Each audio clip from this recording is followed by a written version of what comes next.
All right, now for the epilogue. So at the end of chapter 25, the end of the book, there was kind of a little dog after the toad, and Winnie wound up saving it and poured her little bottle of water onto the toad and was thinking, okay, well, if I decide to it when I'm 17, I can still go out to the spring. I still know where it is.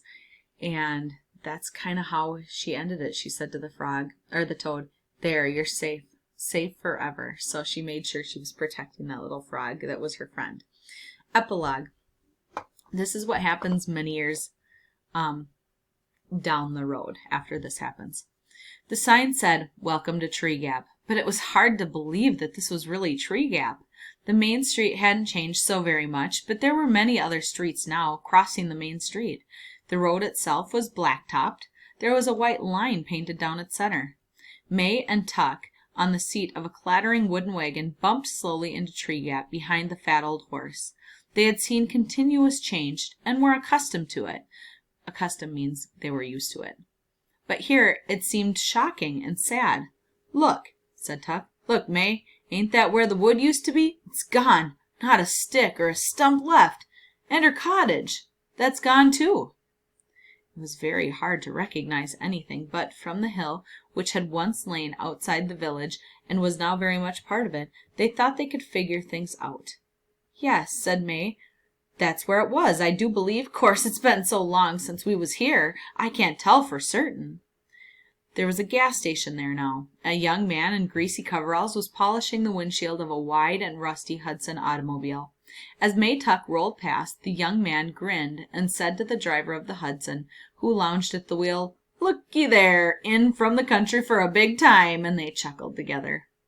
May and Tuck clattered on into the village proper, past a Catholic mixture of houses, which soon gave way to shops and other places of business. A hot dog stand, a dry cleaner, a pharmacy, a 5 and 10, another gas station, a tall white frame building with a pleasant veranda, the Tree Gap Hotel, family dining, easy rates, the post office. Beyond that, the jailhouse, but a larger jailhouse now, painted brown, with an office for the county clerk. A black and white police car was parked in front, with a red glass searchlight on its roof and a radio antenna, like a buggy whip, fastened to the windshield. May glanced at the jailhouse, but she looked away quickly. "See beyond that?" she said, pointing. "That diner? Let's stop there and get a cup of coffee, all right?" "All right," said Tuck. "Maybe they'll know something." Inside, the diner gleamed with chrome and smelled like linoleum and ketchup. May and Tuck took seats on the rumbling swivel stools at the long center counter. The counterman emerged from the kitchen at the rear and sized them up expertly. They looked all right. Little queer, maybe, their clothes especially, but honest. He slapped a cardboard menu down in front of them and leaned on the foaming orangeade cooler. "You folks from off?" he asked. "Yep," said Tuck. "Just passing through." "Sure," said the counterman. "Say," said Tuck, cautiously, fingering the menu, "didn't there used to be a wood once down the other side of town?" "Sure," said the counterman. "Had a big electrical storm, though, about 3 years ago now, or thereabouts. Big tree got hit by lightning, split right down the middle, caught fire and everything, tore up the ground, had to bulldoze her all out." "Oh," said Tuck. He and May exchanged glances. "Coffee, please," said May. "Black, for both of us." "Sure," said the counterman. He took the menu away and poured coffee into thick pottery mugs and leaned against the orangeade cooler. "Used to be a fresh water spring in that wood," said Tuck boldly, sipping his coffee. "Don't know nothing about that," said the counterman. "Had to bulldoze her all out, like I say." "Oh," said Tuck.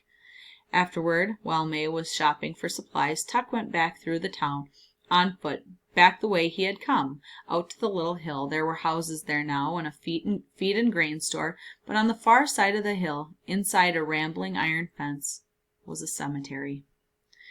Tuck's heart quickened. He had noticed the cemetery on the way in. May had seen it too. They had not spoken about it. Both knew it might hold other answers. Tuck straightened his old jacket. He passed through an archway of wrought iron curlicues and paused, squinting at the weedy rows of gravestones, and then, Far over to the right he saw a tall monument, once no doubt imposing, but now tipped slightly sideways. On it carved one name, Foster. Slowly Tuck turned his footsteps toward the monument, and saw, as he approached, that there were other, smaller markers all around it. A family plot. Then his throat closed, for it was there. He had wanted it to be there, but now that he saw it, he was overcome with sadness. He knelt and read the inscription: "In loving memory, Winifred Foster Jackson. Dear wife, dear mother, 1870 to 1948. So, said Tuck to himself, 2 years. She's been gone 2 years. He stood up and looked around, embarrassed, trying to clear the lump from his throat, but there was no one to see him. The cemetery was very quiet. In the branches of a willow behind him, a red-winged blackbird chirped. Tuck wiped his eyes hastily, and then he straightened his jacket again and drew up his hand in a brief salute. "Good girl," he said aloud, and then he turned turned and left the cemetery, walking quickly.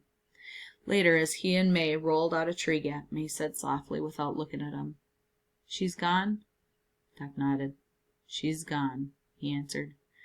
There was a long moment of silence between them, and then May said, "Poor Jessie." "He knowed it, though," said Tuck. "At least he knowed she wasn't comin'. We all knowed that long time ago." "Just the same," said May. She sighed. Then she sat up a little straighter. "Well, where to now, Tuck? No need to come back here no more." "That's so," said Tuck. "Let's just head out this way. We'll locate something." "All right," said May, and then she put a hand on his arm and pointed. "Look out for that toad." Tuck had seen it too. He reined in the horse and climbed down from the wagon. The toad was squatting in the middle of the road, quite unconcerned. In the other lane a pickup truck rattled by, and against the breeze it made, the toad shut its eyes tightly. But it did not move.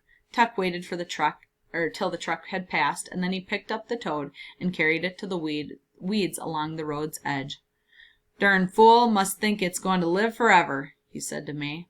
And soon they were rolling on again, leaving Tree Gap behind as they went. The tinkling little melody of a music box drifted out behind them and was lost at last far down the road. So that was how it ended.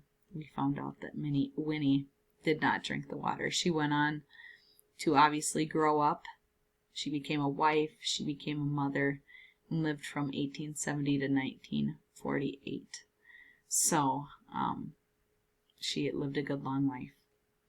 So that is how Tuck ends. Go ahead, write your 3 sentences, and answer the question for today.